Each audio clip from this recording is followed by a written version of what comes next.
वहीं बीजेपी विधायक अजय चंद्राकर के स्क्रिप्टेड नेता कहे जाने पर प्रदेश कांग्रेस अध्यक्ष दीपक बैज ने पलटवार किया है। उन्होंने कहा कि अजय चंद्राकर के बयानों को कोई गंभीरता से नहीं लेता। बीजेपी के बयानों से देश में किसी को फायदा नहीं दिख रहा। रिपोर्ट देखिए।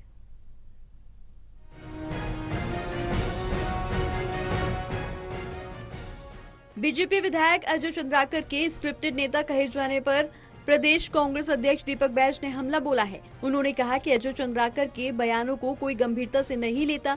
दीपक बैज ने कहा कि बीजेपी के पास पूरे देश में कोई मुद्दा नहीं है, तमाम मंत्रियों के पास कोई मुद्दा नहीं है। जनता के बीच बीजेपी कुछ नहीं बोल पाई। 4 महीने की बीजेपी सरकार ने जनता को बर्बाद कर दिया। कांग्रेस देश के मुद्दों को लेकर चुनाव लड़ रही है, ये जनता को दिख रहा है। आरक्षण के मुद्दे पर दीपक बैज ने कहा कि बीजेपी आरक्षण की पक्षधर नहीं है। बीजेपी के बड़े बड़े नेताओं का संविधान बदलने का बयान सामने आया है। अगर आरक्षण के पक्षधर हैं, तो राजभवन में आरक्षण का बिल लंबित है, उसे क्यों नहीं पारित कर रहे? पारित कर देना चाहिए। अगर आरक्षण के हितैषी हैं, कांग्रेस आरक्षण का शुरू से ही पक्षधर रही है। देखिए, भारतीय जनता पार्टी शुरू से आरक्षण के पक्षधर नहीं रहा। लगातार भारतीय जनता पार्टी के बड़े बड़े नेताओं का संविधान बदलने और आरक्षण खत्म करने का लगातार बयान सोशल मीडिया के माध्यम से देश दुनिया ने देख रहा है और हम लोग भी देख रहे हैं। अगर आरक्षण के पक्षधर है तो राजभवन में एसटी, एससी, ओबीसी आरक्षण बिल लंबित है, उसको क्यों पारित नहीं करते? पारित कर देना चाहिए अगर आरक्षण के हितैषी हैं।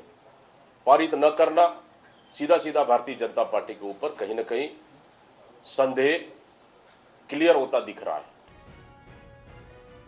कांग्रेस की न्याय गारंटी के फॉर्म भरने पर दीपक बैज ने कहा कि कांग्रेस को इसका फायदा मिल रहा है, इसीलिए घर से निकलकर लोग वोट कर रहे हैं। महिलाएं लगातार फॉर्म भर रही हैं, वॉर रूम से बैठकर भी फीडबैक ले रहे हैं। जिला और ब्लॉक स्तर पर भी लगातार फीडबैक लिया जा रहा है। राधिका खेड़ा मामले पर दीपक बैज ने बताया कि एआईसीसी को रिपोर्ट सौंपी है। उन्होंने बताया कि एआईसीसी ने रिपोर्ट मांगी थी, इसलिए सभी से 1 to 1 चर्चा कर रिपोर्ट सौंप दी गई है। अब एआईसीसी को फैसला लेना है।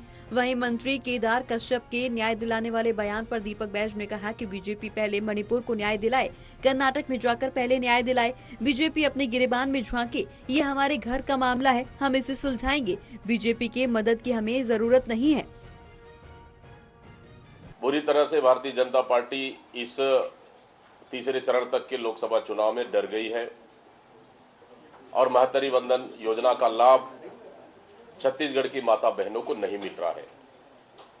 दिसंबर, जनवरी, फरवरी 3 महीने का पैसा मिला नहीं और गरीबों के नाम से वोट मांगकर, गरीब महिलाओं के नाम से वोट मांगकर, सभी महिलाओं के नाम से वोट मांगकर भारतीय जनता पार्टी सरकार ने महिलाओं को अमीर और गरीब की खाई में बांट दिया और बहुत आधे से ज्यादा हमारे महिला बहनों को इन्होंने लाभ से वंचित कर दिया। बीजेपी के महतारी वंदन सम्मेलन पर तंज कसते हुए कांग्रेस प्रदेश अध्यक्ष दीपक बैज ने कहा कि बीजेपी तीसरे चरण के चुनाव के लिए डर गई है। बीजेपी की महतारी वंदन योजना का लाभ महिलाओं को नहीं मिल रहा। दिसंबर, जनवरी और फरवरी का पैसा अब तक महिलाओं को नहीं मिला है। गरीबों के नाम से वोट मांगकर बीजेपी ने अमीर और गरीब की खाई में उन्हें बांटा है। आधे से ज्यादा महिलाओं को योजना के लाभ से वंचित कर दिया गया। बीजेपी किस मुंह से महतारी वंदन सम्मेलन का आयोजन कर रही है? महिलाओं की नाराजगी स्पष्ट है और इसका फायदा कांग्रेस को मिलेगा। Bureau report, total TV.